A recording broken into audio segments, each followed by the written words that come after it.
Next one, we have Ms. Gloita Natalang, sorry if I'm mistakenly, Senior Executive Vice President, Bangchak Corporation PLC.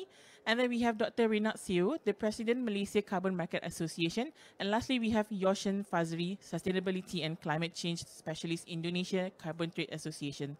So without further ado, I'm inviting all the panel and speakers and also moderator to the stage.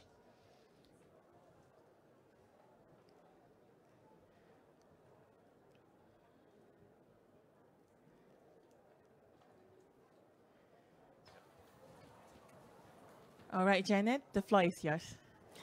Thank you very much, and good morning, everyone. Such an auspicious occasion that we've just witnessed together. The Memorandum of Cooperation this morning was an exchange amongst carbon market associations of the ASEAN countries.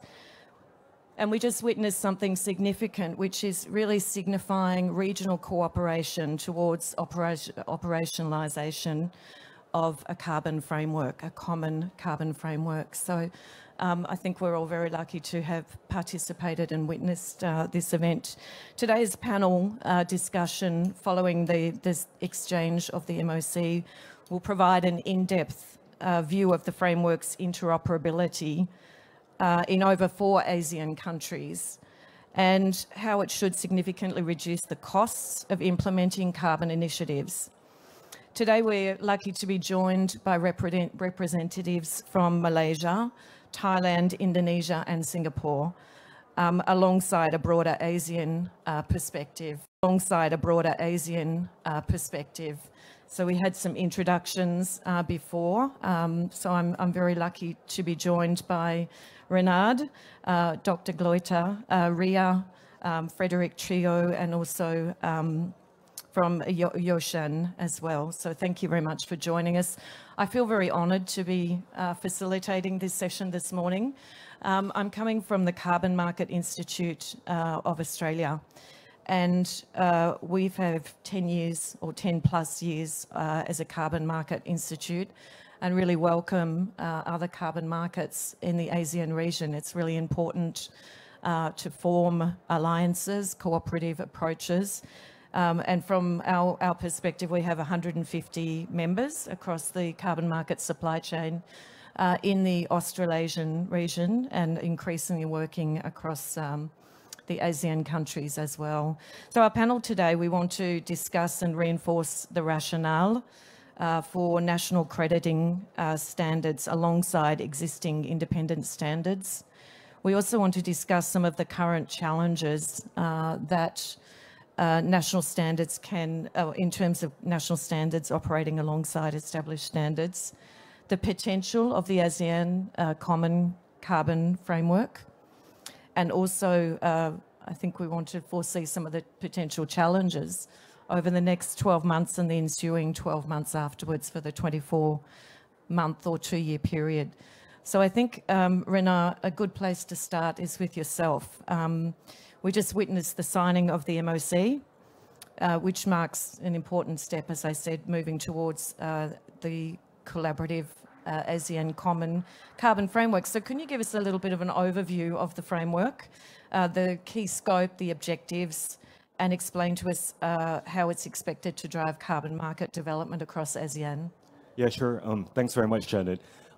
I guess when we first formed the Malaysian Carbon Market Association, there were really a couple of bottlenecks that some of the project developers have highlighted to us. I think the first thing was really around the exorbitant costs of verification when it comes to some of these projects, especially during the initial stages. And then, of course, the second piece of bottleneck is really around the validation and verification. Some projects that have been submitted for PDD, project design and documentation, right, would typically need to wait for about 6 to 8 months, sometimes even up to a year before a validator or verifier could be actually assigned, right, to a specific project. Hence, there was this idea of actually mooting up this concept of an ASEAN Common Carbon Framework, or ACCF, in order to address some of these bottlenecks. Now, what is specifically in the Memorandum of Collaboration, or areas that we intend to explore? If I may, number one, it's really around having some sort of mutual recognition on the carbon methodologies that different ASEAN countries have already adopted. So for example, in the case of Thailand, they have close to about, I think, 70 plus methodologies. In Indonesia, they also have their own national methodologies that are close to about 50. For Malaysia, we're starting, we're really at a nascent stage. I think that probably the very first one that's going to come on board is our forest carbon offset protocol. And I think some of our colleagues from the Malaysian Forest Fund are also here trying to do their very best to help drive this forward.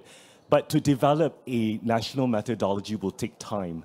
And, we cannot afford to spend, another 2 years, before or 10 years from now in order for us to have our own methodology. So one way of accelerating that is really to explore this sort of mutual recognition that we can have. And we do think that through this process, if this actually works right, then there will also be a pool of VVBs, validators and verification bodies that will also evolve that may help fast track some of this, the verification process that I've mentioned earlier, which seems to be a huge bottleneck, right, for a lot of project developers. So I think these are sort of the elements, if you like, within the ACCF. Of course, needless to say, one of the things that we are trying to address here is that there is typically this perception that just because you have a national standard, it's of a lower quality. And I just wanted to debunk the myth and say that it is not. It's just a different standard for a different market. Like one credit is still, equates to 1 ton of CO2 that's being removed, sequestered. So it is still, something that we're trying to push for. And we want to ensure that there is high integrity and credibility in some of these credits that are, approved by, national standards. And I think that is a very important point, I think, that needs to be mentioned. Of course, the fourth element is really around capacity building. As we have heard earlier from the speeches from YB Nig and also Mr. Stanley, I think, as a region, we still have quite a fair bit to grow in terms of our understanding, trying to get the ecosystem players together. So one key area that we think has synergy is to leverage, right, on, the ASEAN Carbon Market Associations. How can we actually continue to build up competencies, right, capabilities? What sort of skill sets are really required in order to build up, right, this whole ecosystem collectively?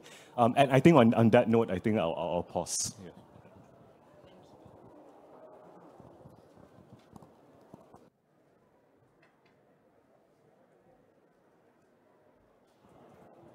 Thank you. Thank you. Some very important points, and I think particularly capacity building, it's something that we're looking at within Australia, the role of regional capacity building and market readiness and preparedness programs.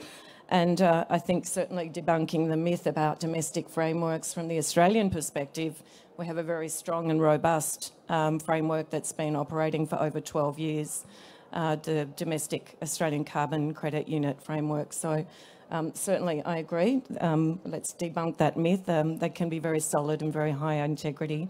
You touched on also Thailand and Indonesia's experience. And I think Thailand and Indonesia have implemented domestic carbon standards through initiatives like Thailand's TIVA. Sorry, I did say it's a bit of an acronym soup. And I'm just learning some of the acronyms in the ASEAN region. So Thailand's TIVA and Indonesia's SPGRK. So Dr. Gloita and Yoshan, can you just share with us some of the unique challenges you've encountered in implementing and scaling these standards in your respective countries? Thank you very much. I'm very excited to be here, and we've been together on this journey for the last few months and working very hard. So I thank everyone for making it happen. In Thailand, it's still voluntary market, but we started our journey of carbon credit trading back in 2012 with this Thailand voluntary standard called TIVA, developed by Thailand Greenhouse Gas Organization. And for the last 12 years, I think that the momentum was just picked up after COP26 in Scotland, because that was when countries and organizations started to announce their net zero target. So corporations realized that carbon credits is a mean that could help them accelerate their journey to their net zero market. For Bangchak Group, we are energy conglomerate in Thailand. And again, of course, being one of the heaviest emitters, we announced our net zero target back in 2021. We'll be carbon neutral by 2030 and net zero by 2050. And with that, my big boss, who was here before, he's very, very visionary. He came to me and said, we need to prepare not only ourselves, but the society so that we can together drive Thailand to a low carbon economy. He was already talking about CBAM, carbon tax, ETS, back in 2021. That's when we founded Carbon Markets Club. And that was 11 private organizations who thought the same, share the same, seeing that carbon credits is a bridge for us to go for energy transition.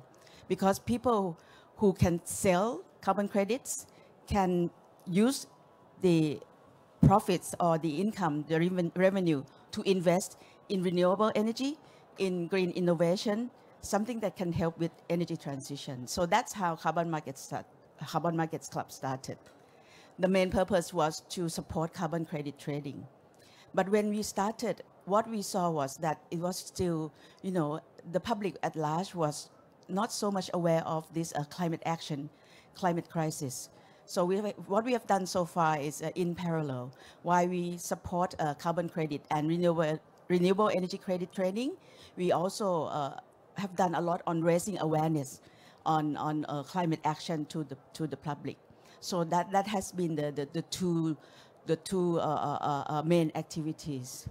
As for the challenges for TIVR today, it's still very localized version. So it means that you can just only trade within Thailand. And now that we have, the whole world waiting for us, even the Article 6, we are developing this premium TIVR, but still, we can have rooms to grow. And if we were to have a kind of standard among the ASEAN country, as His Excellency mentioned, we would be the 4th biggest economy of the world. Our voice will be much louder and bigger, and we can negotiate with other, the likes of European Unions and a few others. So that would be something that we look forward to, having more unified voice, unified standard, something that we can use as a leverage, when it comes to carbon credit trading or offsetting. Yeah, that's the start. Thank you. Thanks for the opportunity for inviting us. So for the Indonesian SPE-GRK, so this is the initiative that we are represent the nation's commitments for addressing climate change, but also upholding the national sovereignty. So we are aligning with the UNFCCC, the Paris agreements, and then also the recent court outcomes to make sure that our nation could be part of the solutions while reminding the truth to our domestic priorities. So the focus is basically delivering a high quality and well-maintained carbon market that balance local needs with international expectations. So this will be the catalyst to robust frameworks that support climate action, economic development, and market confidence. However, I think implementing and scaling the SPE-GRK is not without challenges. So first, we oversee the pricing and market fit from the domestic hurdles to see how the fair pricing for domestic carbon credit could meet the international market demands. Yeah. The second one is basically the decision-making mechanisms that we try to align different stakeholders from government bodies to private sectors, and then also the sovereignty and integrating issues that we try to highlight. Yeah. Thank you.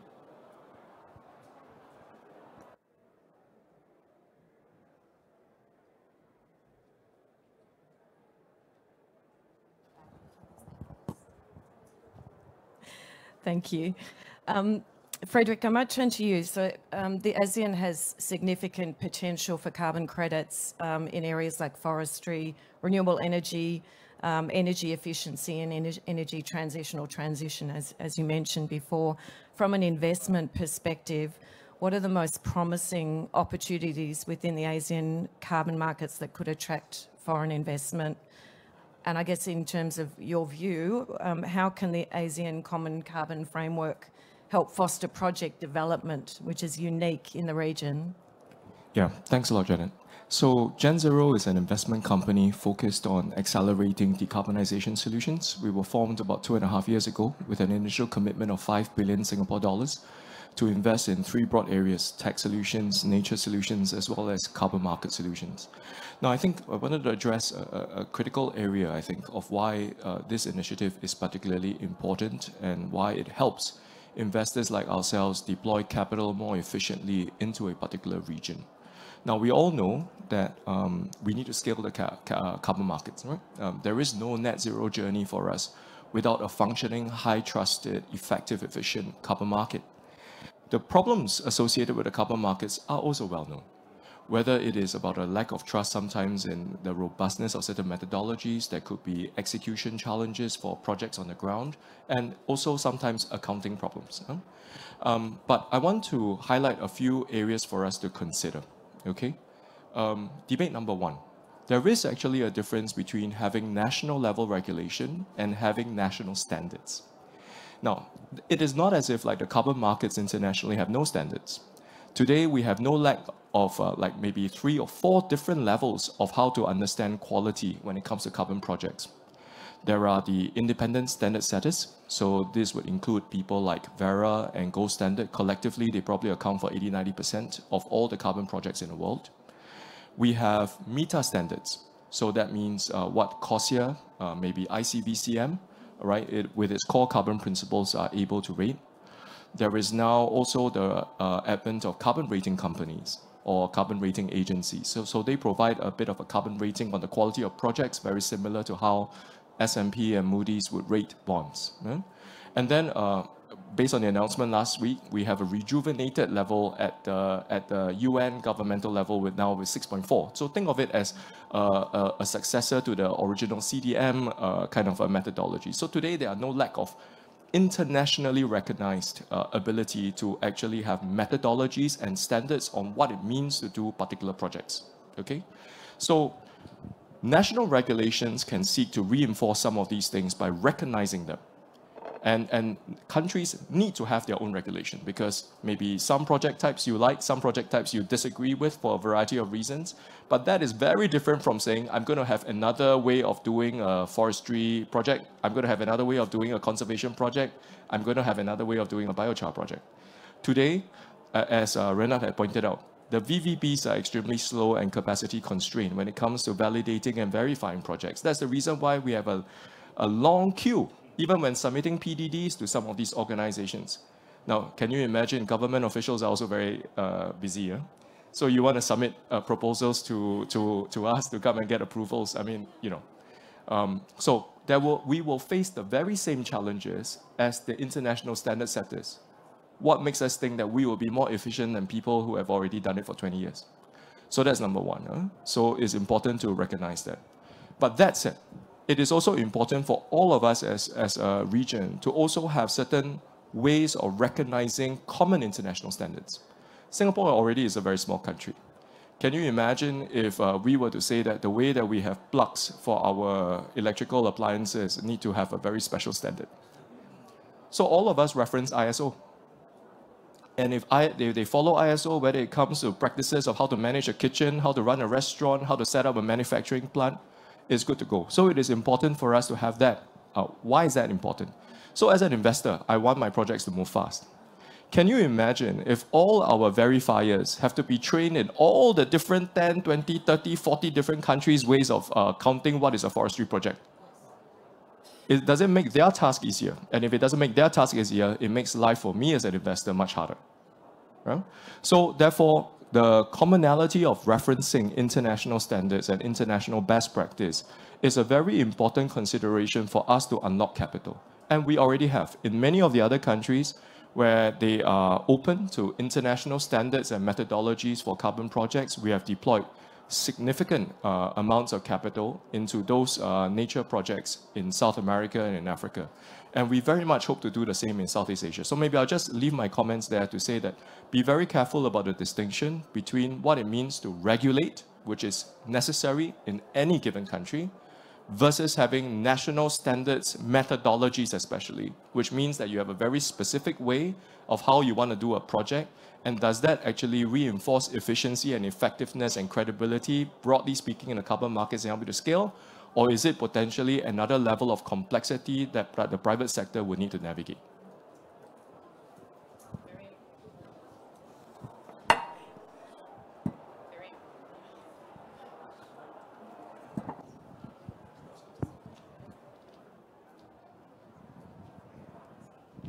Thank you. Very important points, Frederick. And I think, you know, the commonality of frameworks and approaches is really important. And that's, you know, applicable internationally. Just saw the UK government last week releasing a framework on voluntary carbon markets and recognising both the VCMI and ICVCM within that approach. So I think the MOC under the ACCF sets a foundation for a lot of this, you know, regional collaboration, recognition of common frameworks, commonality on project development and methodologies, but also potentially, as we said, building capacity building, training, education, and of course, market infrastructure and potentially cross-border trading. So a lot of potential.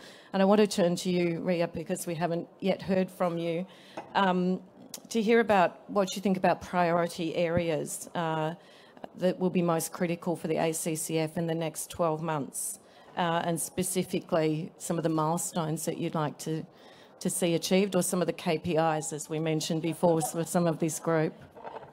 Thank you so much, Janet. Before answering that, maybe just a brief introduction about ASEAN Alliance on Carbon Market. Basically, under the ASEAN Summit that was led by Indonesia 2023, the private sector get together to build the alliance as a platform for capacity building, learning, understanding what is carbon market, and thankfully also initiating new associations, alliance within each economies within the ASEAN members, including maybe fellows that are not available here from Laos, from Philippines, and others. So this discussion can also be the bigger market as well. Now, on the priorities for the ASEF, for our perspective on an ASEAN aggregate level, there are three main priorities. Number one is that the common framework needs to be an effective market signaling vehicle to show that the region is applying the highest integrity when developing any sort of carbon projects. Because like what Frederick was mentioning, right? One of the biggest challenge in the carbon market today is really being able to measure whether, you know, how much carbon actually each initiative is sequestering, right? And of course, our region is not it's not free from those criticisms. Some projects were actually very, very under scrutiny. So actually going on the regional level and say that as an ASEAN, we strive to meet this integrity through this common framework actually could be a powerful tool for other regions, for I would say like buying regions, because Singapore is one of the members that is buying and the rest is actually supplying. So other regions that are have also big demands regarding carbon credits, to see ASEAN as a potential high integrity supply, and not only looking at one country on its own, but looking at to tap the potential as a region, right? For me, number two, the biggest priority, and this is going to be a big homework for the five of us. I don't know, Frederick is going to work together with us too, so I'm very happy. Oh, okay. So, Kavita, thank you so much for having Frederick to work together with us. It's going to be a lot of work. But number two, but for Frederick will be number three. Number two is actually on really advocating what is the methodology that is ASEAN specific. the carbon market has gone through a very, an ups and down, maturing different cycles to somehow right now globally only appreciates more removal credits, more, nature-based, but only removal credits. Meanwhile, IFM credits, right? Meanwhile, there is a lot of reason why Southeast Asia should still be considered for more conservation, more avoidance credit. Because just thinking about the sink, if you keep on opening the sink that let goes the emission, whatever you do to sequester or remove the carbon, it would not matter, right? So I guess one of the biggest homework that us as a framework needs to advocate, how can we bring the trust back into these methodologies that is very ASEAN specific, regardless whether it's through national standards or through international standards. I think the science should speak the same on how we carefully measure how much avoidance project, REDD projects can still be affecting the reduction of greenhouse gases in global level. So that's a big homework that we think we need to start as a second priority. And the third priority is actually on really unlocking financing. So financing, I see there are two types of sources. One is even within the Southeast Asian countries itself, because I think as how countries are thinking about NDCs, it should be from themselves first, right? How do you unlock financing within your own country to do these initiatives before thinking about international supports, right? So in most Southeast Asian economies, these kind of carbon financing, carbon project financing, it's still very, very new. How do you secure the risk of nature, wildfires happening? How do you secure the risk of, survivability of the trees, right? So, I'm just giving one example of nature-based, and there are plenty more across the board, right? Talking about cookstove, talking about other things, right? So really, the financing work needs to be more inward-looking within the each Asian economies to really introduce financing carbon projects and carbon credits as an asset class that should be able to have its value. And of course, like any asset class, it has its own risk. Like, what are we talking about, right? All investment has risk. Why are we doing double standards to carbon projects to have, the risk that maybe not many domestic financing institutions would like to address, right? So I guess really looking inward, working together with regional banks or even banks within our own nations, right? To really think, explain why are we building carbon projects? What's the life cycle? Where you should enter? Where does blended financing coming in, right? And how do you marry the different risk appetite across the lifetime of a project? And really being able to have success stories and scale it up across the country. So it sounds like a lot of priorities, but I do think that would be the top three in my mind. Thanks, Janet. I want to touch on one quick point that Ria had mentioned. Now, within ASEAN, of course, all of us have different abilities. But I think it would be a bit of a misunderstanding to assume that Singapore, or maybe Singapore and one or two others, would be the only buyer countries, net buyer countries of carbon credits in the region. Why do I say that? Now, when we are actually investing into carbon projects in any of these supply or host countries, assuming that there is actually a part of that carbon project that is actually not part of an Article 6 framework, so it's a voluntary carbon project, the direct beneficiary of the environmental attributes of that project in the first instance goes to the host country. And if, for example, Malaysia, Indonesia, Thailand, and hopefully we will include Philippines and Vietnam in time to come and others, want to actually be able to draw on private finance to develop carbon projects that can help them with their own specific NDCs, then this is actually a very powerful way of seeing why private finance from somewhere else can go into helping a country meet its net zero and decarbonization journey.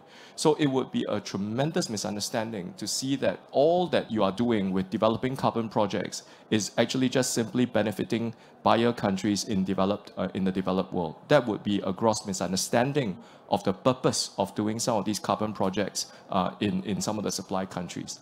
Second thing though is this. We are obviously trying to encourage a lot more Article 6 type projects to come through.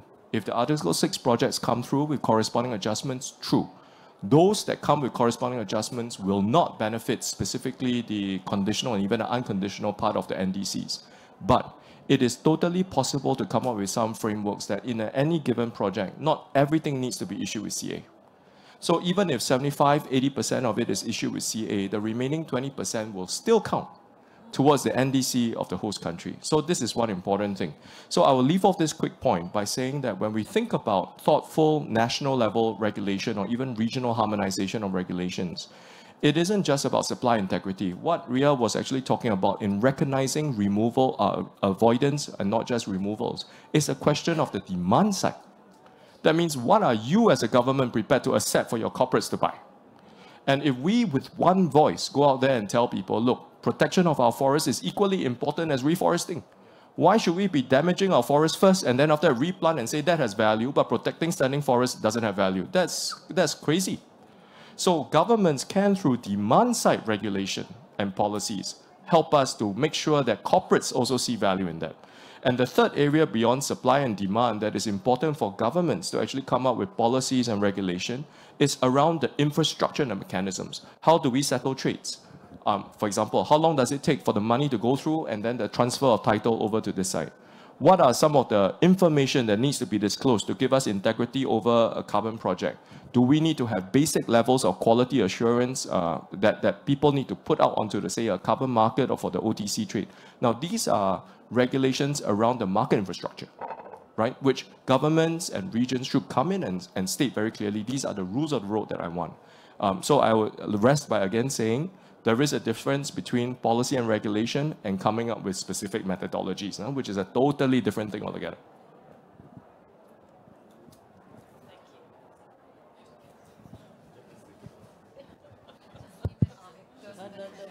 I turned it off to save battery, but obviously didn't work. Thank you. Some really interesting points there, and I think this question around avoidance is such a crucial one at the moment, and it's become a very academic conversation, and we really need to be hearing from the demand side and really thinking about strategically, particularly in the ASEAN region with so many standing forests, how we can protect those and, as you say, turn off the tap. So I think that's really important. I wanted to build on some of Ria's points as well with regards to, well, obviously priorities, milestones, but also you talked and picked up about the financing. So Yoshin, I wonder if you can just tell us from your perspective, Gloita also from your perspective, and then Renard as well, from each of your different country perspectives, what are your priorities, what are the key milestones, and what do you think are the different financing approaches that you might take? Yeah. So I think from our side, I think we're looking at for the networking and building capacity. So we are hosting the Carbon Digital Conference in Jakarta in 9–11 December. So we'll invite all the ACCF stakeholders to invite for the discussions, and we will provide on that. And the second one, I think let's be practical on building like a pilot or proof of concept for push this forward. So I think the next 12 months, I think we are also ready to provide 1 or 2 projects that we can deliver. So I think this is some things that we can formalize what we are discussed in the ACCF framework. I think that's the main priority from our side. Thank you. I think this is where the membership comes in. And for Carbon Markets Club in Thailand, we have about 200–300 organizations, and the rest are individual. These member organizations will be a very good start where we explore the likes of their demand for climate finance, what are the plans moving forward. And then together, if we have enough samples from our members, that will be the real direction where our members across ASEAN would like to see this ASEAN Common Market framework going. That's from the user side, so to speak. But from the foundation, we have already agreed on the lines of capacity building, raising awareness on climate action, or even start simple things like, if we have a buyer outside of ASEAN, would there be a kind of system that they can just register once and go through all the markets without having to go, duplicating the process? So I think it's the commonality, is the simplification, is the foundation that we can do as a start, and then we look from both the association side and also from the user side. Yeah. Yeah, I mean, if I can just add on, building on what I had presented earlier, I think within the ACCF framework, there are also different phases that we're looking at. I think the first phase is really to generate enough supply. I mean, if you look at Malaysia, we've only had one, Kwamut Rainforest Conservation Project, right, that has actually started issuing credits. I think we need more. Hence, we did feel that through the ACCF operationalization of it, right, would be able to help us generate more projects like in the future. But this also comes with its challenges. When you really want to talk about, running a VCM-based project, one key question that a lot of financiers would have is the bankability of it. Who are the off-takers? Like, where are you going to find them? It's really quite different compared to the compliance market, where, they already have certain labels that have been, attached to it, like CORSIA, ICVCM. In VCM, I think it's still an evolving space. So cost considerations, right, especially at the start, is going to be quite pivotal, something that we have to actually address. So phase one, I would probably say it's addressing enough supply. And then, phase two is when we talk about the demand. And I think this is also where we wanted to come in, right, to support the ASEAN strategy for carbon neutrality, specifically strategy 4 and 5, around the creation of interoperable carbon markets. At the moment, we are quite siloed, but if this mutual recognition of methodologies takes place, right, the way that I sort of envision this eventually is that the ASEAN carbon, exchanges, Bursa, CIX, among many others, right, would actually also start recognizing the fact that, hey, you have projects, have credits here that actually meet some of our requirements, and hence, perhaps there's an opportunity to facilitate that sort of intertrade, among ASEAN. Of course, the third phase is really moving towards the compliance, the emissions trading scheme, among many others. And what's really stopping us from looking at it from a global perspective, right? Phase 4, if I may add, right? Around trying to get these projects and credits, right, to be traded even across borders, like the EU, for example. So I think these are some of the thinking that we have, but easier said than done. I think the homework starts, right, after the MOC exchange. So all of you have been earmarked, in terms of your face. But just to share, I think quite seriously, these are some of our thoughts. And, we have to go big, but we also have to make sure that the safeguards, things like integrity, credibility, needs to remain intact. I think it's something that is non-compromisable. And these are the sort of hard conversations that we have to, have. Yeah. And in terms of building supply, and Frederick, you mentioned obviously the benefits, the direct benefits actually go back to the local communities. That should be the foundation of any carbon project, particularly nature-based carbon projects.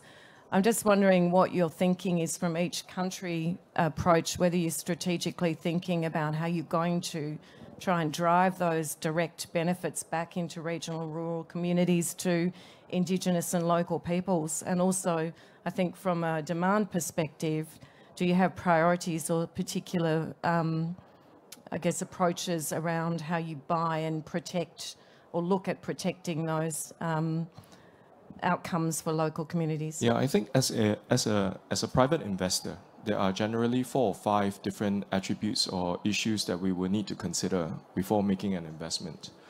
The difference between us, say, and a philanthropic organization is that, first of all, we need to have a certain level of financial return. because as commercial investors unlock significant amounts of capital, there needs to be some commercial returns on it. Now, it doesn't need to be fantastically high, but it certainly will need to be above its risk-adjusted cost of capital. Otherwise, I would deploy my money somewhere else. So that's number one. But beyond that, there are three other carbon-related type objectives. We will need to understand the quantity of the carbon impact that will be generated from a project. So for every dollar that I put in, what is my carbon yield, if you like, right? That means what's the cost of achieving that 1 ton of carbon? Secondly, what is the quality benchmark for that carbon project? So in other words, whether it is through a carbon rating, it is through our assessment around the robustness of that particular project type, local conditions to make sure that, for example, no corruption, ensuring the environmental integrity, there is enough audit and verification and things like that, okay? There's also a third dimension around the time profile of creating the climate impact. So reforestation projects are going to be very meaningful, but they take a while for it to mature and generate credits. Conservation projects start to generate carbon credits much faster once the project registration, PDD, and all that is all done. So these are the three related points. And the last thing that I think it would also is important for us is to have an understanding of the overall impact that will have on the theory of change for a net zero journey for that country or for us. So think, for example, beyond nature projects in Southeast Asia, a technology project type like coal phase out or early coal phase out is also particularly important for Southeast Asia. 1 out of 7 tons of carbon going into our atmosphere by 2030 will come from a coal plant in Asia. The plants in Asia are particularly young, so it makes shutting them down very, very difficult. Right, in Asia, our coal plants are generally less than 15 years old as compared to 30, 40 years old in Europe and America.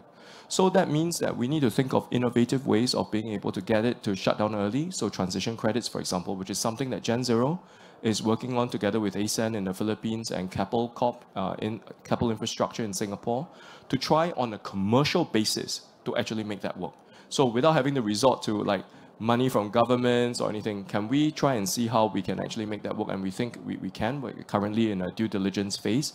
And depending on, which is why it is also important, because the success of that project type is dependent on demand for those transition credits.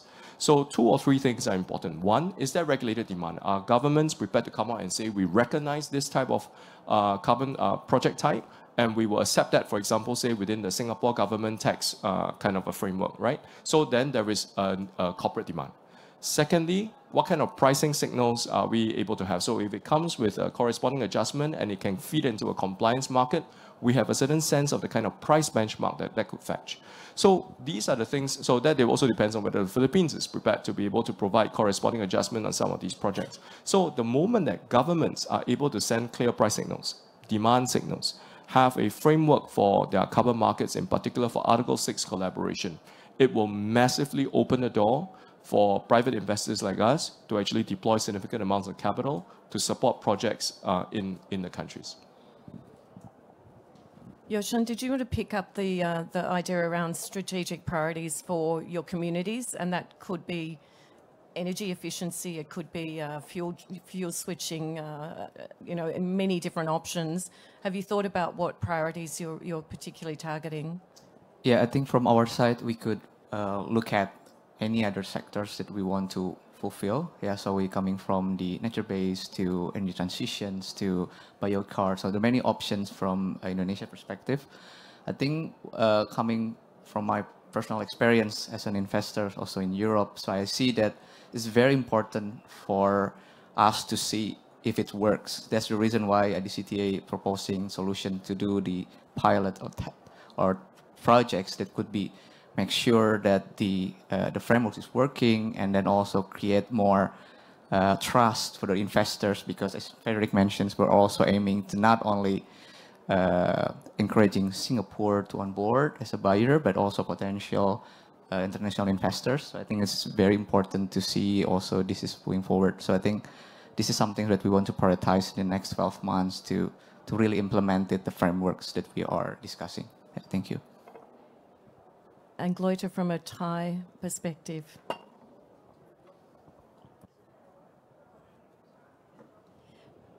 From Thailand's perspective, now if we were to look at the carbon credits that have been developed, mostly I think it's more on the nature-based one.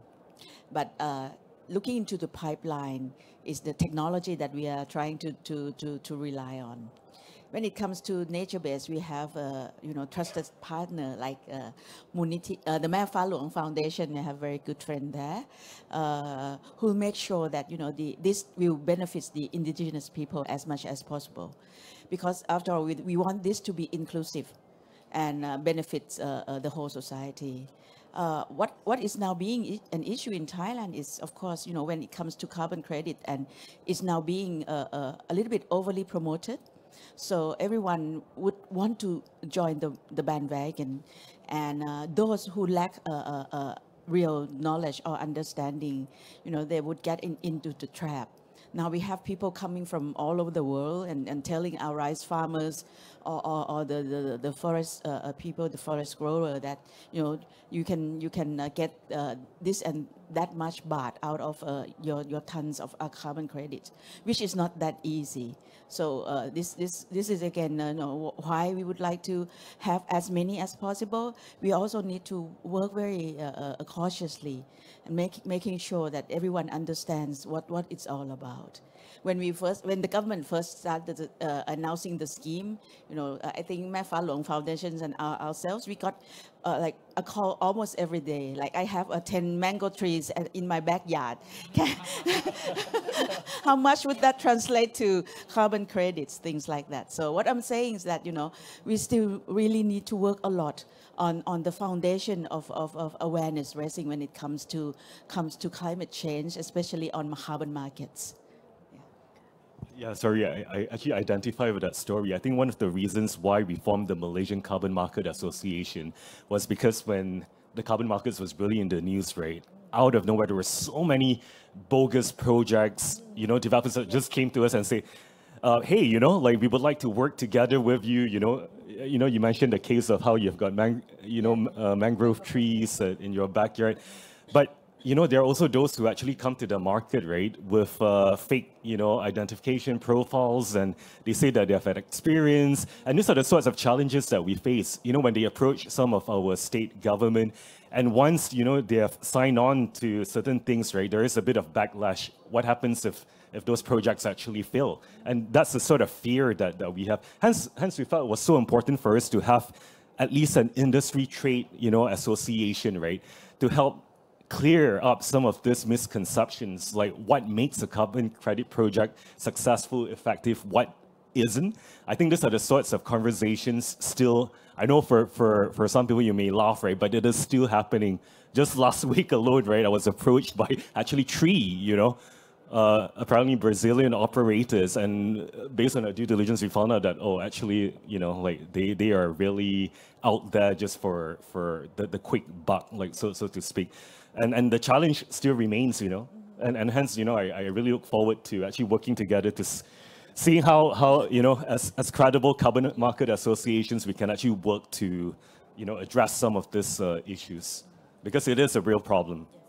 And actually, something that we've developed in Australia through the carbon market industry is a code of conduct, and it might be something that you might want to consider within the framework. It's a code of conduct which outlines best practice for signatories who are project developers and the sort of FPIC requirements under that, and the information that they need to provide to any communities before engaging in projects. Fred, it looks like you want to jump in. Yeah, I want to maybe add to this conversation around capacity building, which I think is very important, because I think we need to increasingly professionalize this sector.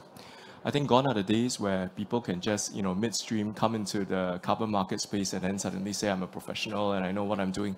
Nobody knows what they're doing. So the thing about it is that for many of us, I wouldn't say that we have grown up as carbon market or sustainability professionals. We will do it midstream. But in the coming 10, 15 years, we are going to see professionals come into the industry that had formal training and also a lot of more industry experience. Now, I would suggest that there are a few specific areas that as a community we can look at. In terms of capacity building, there are probably three broad areas that we need to improve on. First of all, I think we need to improve on the financial markets side of the thing, so that people understand when we financialize a product, like create carbon credits, what does it mean? These would need to be people that actually have experience dealing with securities, deal with financial products in an adjacent or similar analogous type of a market, whether it's the bond market, it's other kinds of credits or commodities, to be able to lend insight for us to quickly mature and scale the carbon credits as a financial kind of a product. The second part of it is that I think we do need people who are thoughtful around sustainability and climate change writ large. Carbon markets are just a means to an end. At the end of the day, we're trying to direct finance towards underlying projects that help us with addressing climate change, right? We're not just interested in having bigger and bigger carbon markets just for the sake of it, right? If it's not resulting in real world impact to help us with climate change, why are we doing this for? So therefore, we also need to be guided to the question around what are our strategic priorities. Now, rice, for example, is a very important thing for Southeast Asia. That's the #1 emitter in agriculture in Southeast Asia, compared to many other regions where cattle is likely to be the #1 emitter. So there are certain project types that we need to be really thoughtful about, and that's an important theory of change, right? So we need to have that. The third part of it is actually to do with the science. Now, recently, my company, we benefited from a lecture actually in Thailand by the Forest Restoration Research Unit at Chiang Mai University. And we realized that there are very thoughtful, very, very good, deep experts in our regional universities on how to do forestry.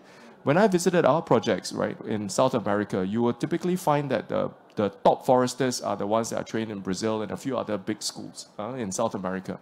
But the way that you want to do forest reforestation in South America is very different from how you want to execute it in Southeast Asia.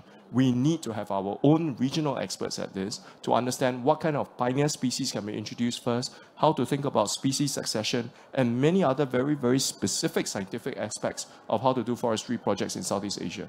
So now, in that regard, actually, one of the things, hopefully through this collaboration, is to be able to pull all these pockets of capabilities, not just maybe among the financial industry, but also among our academic institutions to come together, whether it is universities in Thailand, Bogor in Indonesia, or wherever it is, and to be able to come together and build up a common curriculum, so that it does not matter that you are trained in the National University of Singapore, or you are trained in Indonesia University, or you are trained in Thailand or Chulalongkorn, anywhere, right? That you learn the same syllabus, you roughly speak the same language. Because today, when we think about like financial analysis and financial markets, doesn't matter where you get your MBA from. You look at the financial statement of a company, odds are you and I are going to look at it and say, yeah, this is a good company, this is a bad company, right? When we look at bonds, you and I don't just purely depend on S&P to tell me whether this is credit worthy. When you and I read through the financial statements and we read through the documents, we will have a common understanding. But today, when it comes to carbon projects, that may not always be the case. So harmonizing standards is not just about the products itself, but it's also about harmonizing our curriculum and making sure that we teach a younger generation of professionals coming into this space how to think about it consistently. Then that's when we create job opportunities and economic value for all our economies in Southeast Asia. I just wanted to echo, I think what Fred said, right, was really fantastic. We really have to look at the development and competency across the whole value chain and start this early. And it is one of the work streams, I think, within our MOC that we've highlighted. And we really look forward to developing that together as a region. I just wanted to mention that. Very worthwhile mentioning. I will throw to the floor now. We've got time for a couple of questions, if anyone would like to start off. Hello, hi, I'm Wan Faiza from Alam, Malaysia. I think what you are doing is noble, it's very important. We need it, we can do it, although I'm seeing it's very, very bleak. But we must do it. Dr. Reynolds mentioned about bogus. You mentioned about science. Yeah? Even the basic, secretion and excretion of CO2, the same type of plants, yeah? Depending on the health of the plant, may secrete different CO2 value. And therefore, audit is very important. And maybe we hope you will also include the accounting because they already have the framework to audit. Thank you.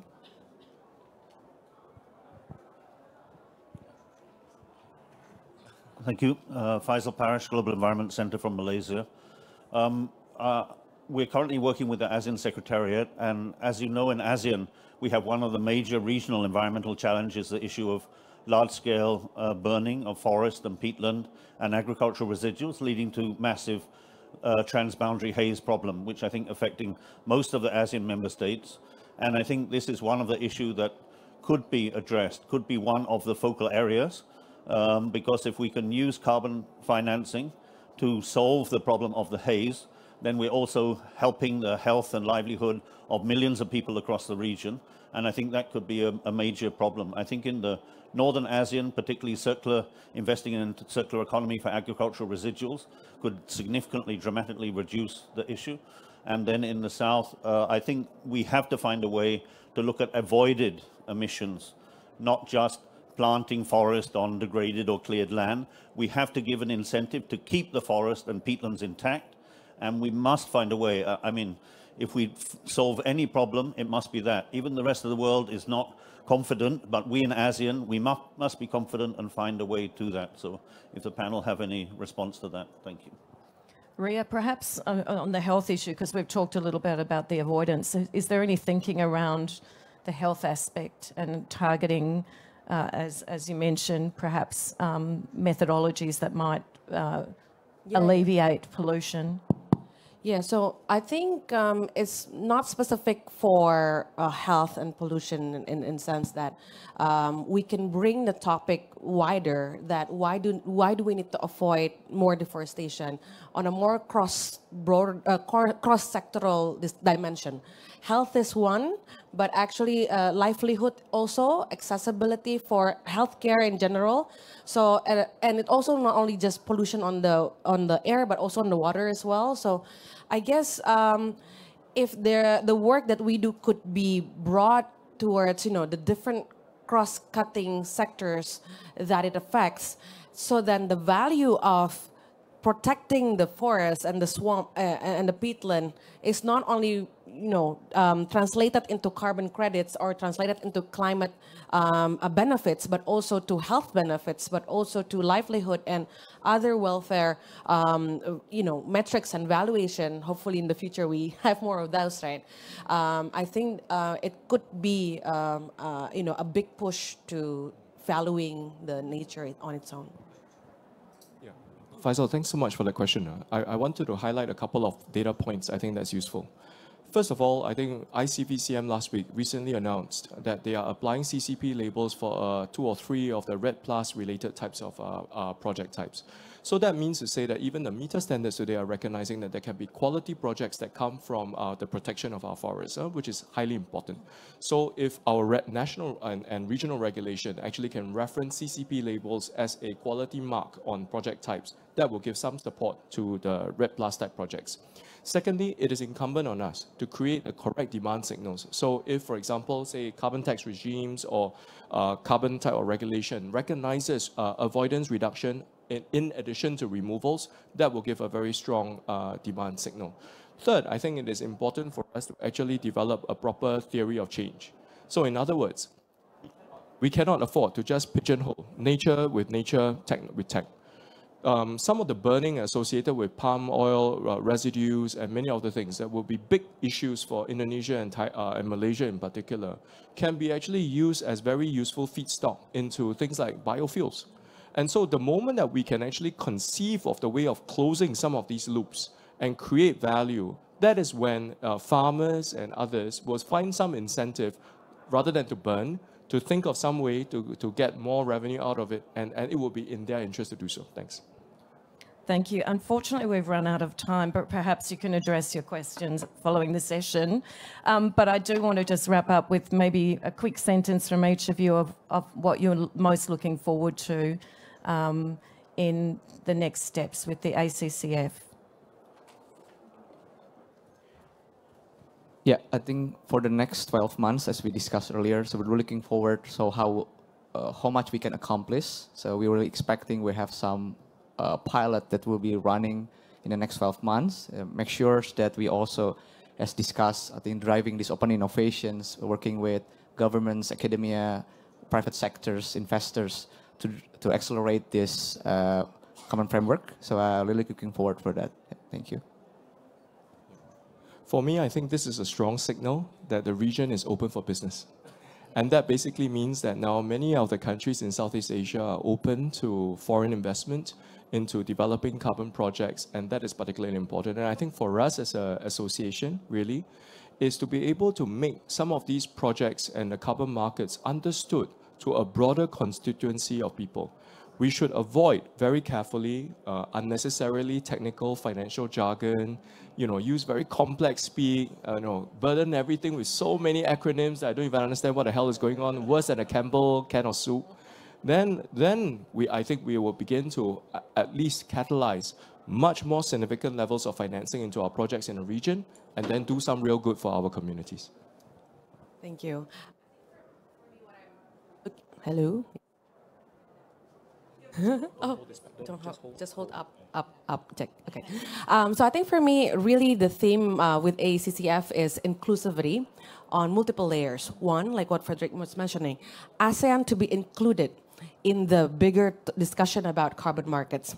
But number two, even within ASEAN countries, how can we ensure the different levels of maturity of each markets and its economies to still be included in the conversation, right? How do we help those who still just getting started or even not realizing the potential? And what will be the first step within these Asian countries, right? But even the third layer is within each state, right? Within each country, how can we also be inclusive, not only from the government, but also including the private companies? What is the role of private companies? What is the role of academia, NGOs, communities to make it happen, right? So I guess this three-layer question about inclusivity is something that I really look up into and hopefully could be realized through ACCF. Thanks.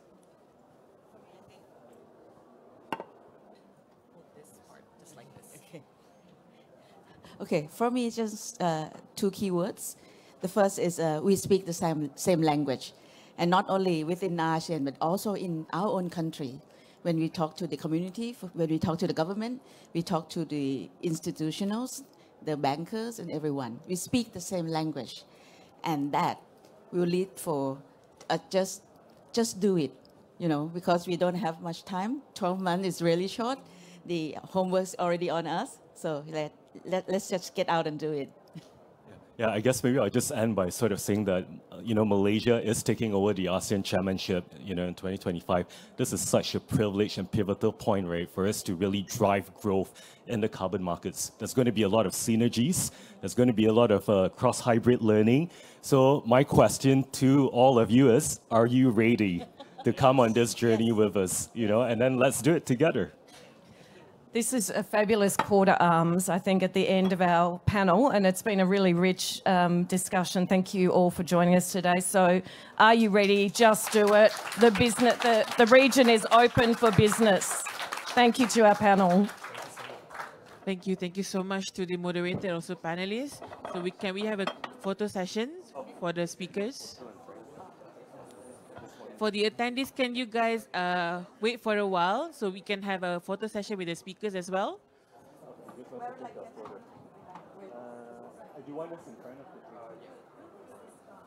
The first will be the speakers on the stage.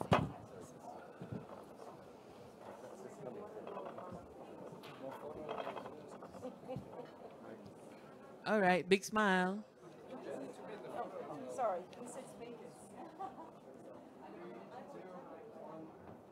Let me do a C, like the right hand, right? For pop and carbon, like that.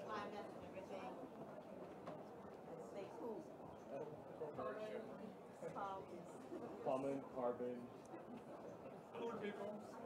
Okay. All right, so lastly, can have the speakers to be on the floor and then everyone to stand up so that we can have a photo session with the audience. Oh, okay, one more. Okay. To the speakers, can we have one more group photo, please? One more group photo. Okay. To the audience, please stand up and then we can have a group photo. cool because we're developing biochar projects with the local partners as well. Yes, yes. Okay, this is a picture of the audience now. One last pictures, please. Okay, look at the camera guy there.